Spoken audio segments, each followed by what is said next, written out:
Things you've never seen. So the other night, me and Kenny, my husband, were watching a movie wherein there was an older, wiser character and archetype that was training and mentoring a gifted and magical young man archetype on how to fly his dragon. There was this one scene in the movie where the old man is recounting the horrible things he has seen and how the young man needs to be afraid and restrained and do things his way if he wants to stay safe in this world. And then he looked at the young man with a gruff and somber expression and said with all possible drama, "I've seen things you couldn't imagine." To which Kenny said to the TV out loud, "And maybe he's imagined things that you've never seen." Boom. I instantly cheered because it was so spot on. The old man's seen things the young man couldn't imagine, and the young man's imagined things the old man hasn't yet seen. I think we have all been in conversations like these in our lives, whether with a family member or a friend or just in our own head between these two sides of ourselves.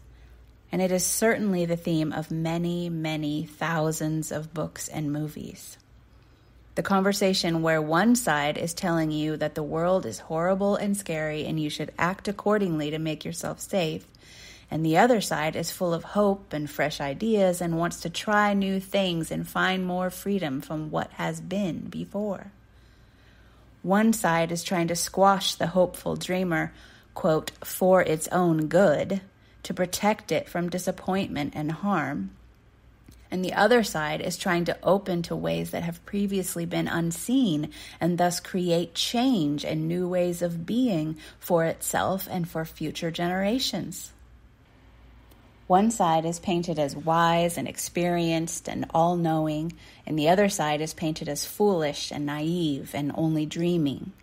And the thing is, this scene, in every movie and book that it is basically just illustrating the process of evolution of human consciousness and of life as we know it. What I mean by that is, there is what has been and there is what will be. We can take things we have learned from what has been, yes, but it should not stop us from reaching beyond that into what will be. That is how all of us have arrived here to this very spot we are as human beings. You want to know who else was a naive, foolish dreamer? Every single person who ever thought of, invented, or brought something new and different to this world that then went on to benefit all of humankind. This includes everything from things like airplanes, light bulbs, water from the tap, refrigeration, to ideas that led to social change and greater freedoms and equality for all beings, to ideas and new creations that made survival and thriving easier now than it has ever been at any other time in human history, to artworks and stories that enrich and change people's lives, and on and on and on. Every single one of those things and every single thing in between were all steps on this ladder of the ever-evolving consciousness that we are. Even if that new thing that was created was simply an easier way to do things and an easier way to experience life. Like the countless humans over thousands of years of our history in every job and every field across the board, from farming to manufacturing to home maintenance, who were just doing their jobs one day and then said, hey, you know what? I think this could be way easier if instead of doing this, I did maybe this instead. And then when they did that and it worked, others followed, and it changed life on the planet as we know it. In a simple attempt to make their own lives easier, they made life easier for all of humankind. When Kenny said, Maybe he's imagined things that you've never seen. He said it with a very calm matter-of-factness. Not with anger or defiance towards what the old man said, just with the added acknowledgement that what we imagine could be is just as vital a part of the equation as what has come before. It is not that the older, wiser archetype has no value. On the contrary, but it is also not that the naive dreamer archetype has no value either. Naivete is required to create something new in this world. Now, I want you to stop and read that again, or in this case, hear that again, and really take it in. Naivete is required to create something new in this world. It is not maybe part of the process. It is the process. It is 100% required. New experience, new circumstances, new creations in this world, by their very definition, have not been done before, or not done in that particular way you're trying to do it. And so, you are required to be naive in that you cannot know everything about that or how that's even going to play out just yet. There are those who play by the rules of what's been, like the old man. And there are those who make their own rules and create what will be, like the young man. Both are valuable. Both are required. Both are part of all of us. Both should be honored and embraced. But if you're trying to create something new in this world, even if that's just a new way of doing things for yourself and a new way of being in the world for yourself, it would behoove you to not seek the advice of those who stay strictly within the lines of what's been done. And likewise, if you want to achieve or do something that you've seen someone do in the exact same way, then by all means do seek out those who teach and mentor on what's been done and what's working for them. One is not more valuable than the other. You just have to figure out who you are and where you are on your path. Are you more a visionary type? Do you feel absolutely compelled to go your own way and blaze your own trail in life for some reason? I certainly do. I have heard a lot of people in the personal development field say that tendency is a self-sabotage, that you're just making it harder for yourself and more complicated than it needs to be, and that you must be punishing yourself on some level if that is the case. Could be. Or it could be the call of my soul to create what I'm here to create in this world, for myself and for all beings it will touch through the ripple that I create.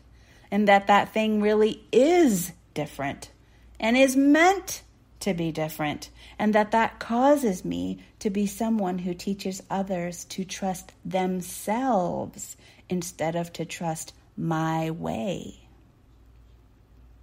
Someone who helps visionaries become more of the visionaries they already are, by speaking more about trusting yourself, your timing, and your journey, and your inclinations, and your preferences, and your way. What's funny is that it's usually visionary types who already have created something totally new and different who often say that it's a self-sabotage to create something totally new and different. Perhaps because they've found what works for them and are now teaching it, they have forgotten that there was a stage in their journey as a visionary when they had to believe in and trust only themselves and their very different vision at the time to be able to get where they are today.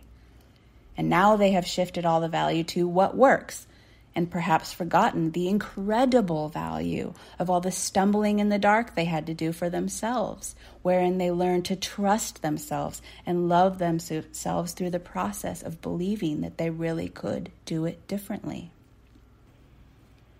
The truth is, we are all teaching and mentoring each other all the time, whether we are doing that for a living or not. That's just what we do as human souls in relationship to each other. All of those teachings have value, whether we're learning what we want to be or what we don't want to be. But the work of our lives is in learning to listen to, trust, and honor our own path and our own heart and soul's timing. There's not a script for that. It requires embracing the unknown. It requires stepping out and over uncomfortable ledges alone sometimes, even if you're surrounded in loving support. There is no one who can be with you in those tender moments of braving the unknown, because you are the only one who knows your vision in precisely the way that you do. So you're the only one who can make it come true. So if you are someone who feels that call, it is what you're here to do. We all want someone to just tell us what to do, to just tell us what's right and what will get us there the fastest. And while people can certainly help guide you, no one can tell you exactly how to get to the utterly unique life creation that is yours. That is something only you and the imprint of your soul knows. And it is something only you are here to discover. So seek mentors and teachers who help you to trust yourself above all, first and foremost, even them. And be aware when others are trying to tell you, quote, how things are or have been, as if it's the only option and how they'll always be. Visionaries don't need more training in what has been. We're all full up where that's concerned. Visionaries need to make space for the imagination and to free their hearts and souls from fearful suppression, so they can create what will be next. And as always, if you need help with that, you know where to find me. sunnychapman.com/feast. P.S. In the movie, the old man gave the young man the foundation of his prior experience, which helped him. And the young man took that foundation and learned to fly in his own way, a way that was beyond what the old man had seen or could believe was possible at the time. That is what human consciousness does. It learns, it creates, and it passes the baton, knowing that what it has learned and created is not what is going to be recreated, but what is going to be built upon to create something completely brand new. And on it goes. How beautiful is that? Thank you for joining me. And if you would like to get these posts to your inbox every Sunday, I invite you to go to sunnychapman.com/more and get my free guide, How to Make More Doing Less.